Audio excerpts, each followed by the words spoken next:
So we are putting a toilet right here, and we had to dig out the concrete the same way we did in our other video, because it was so close to the foundation it took a lot longer. Now it's gonna be a tight fit, so this child right here is gonna be the one climbing down there and doing it. Are you excited? He's so excited, he's speechless.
The toilet, I'm using this as a closet bend. Toilet's up here, 4-inch pipe going into the closet bend, which goes into the 3-inch pipe.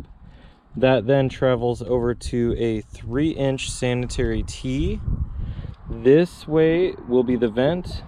This way is the sewer. Quick rundown of the different parts that I used.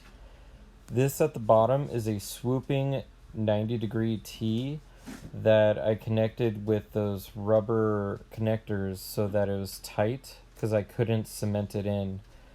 That is a 3-inch pipe going up to a sanitary T. The sanitary T then uses 3-inch pipe going across, which has to have an angle going up 1/4 inch for every foot.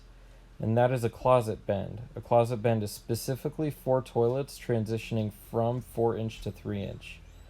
And the vent is a 3-inch pipe that goes up into the wall. To attach ABS cement, I use that cleaner to clean it.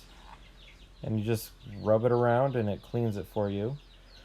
And I did that on both ends of all connections. Then I use this black cement.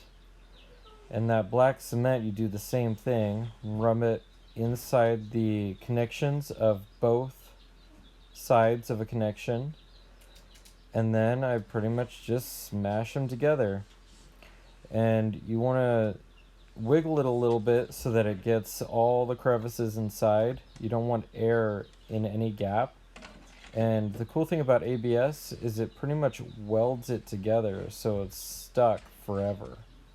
Once I have it in there, then I take more of the black cement and go around the seam to kind of clean it up a little bit and make sure there's no super thick areas or super thin areas to make it all even.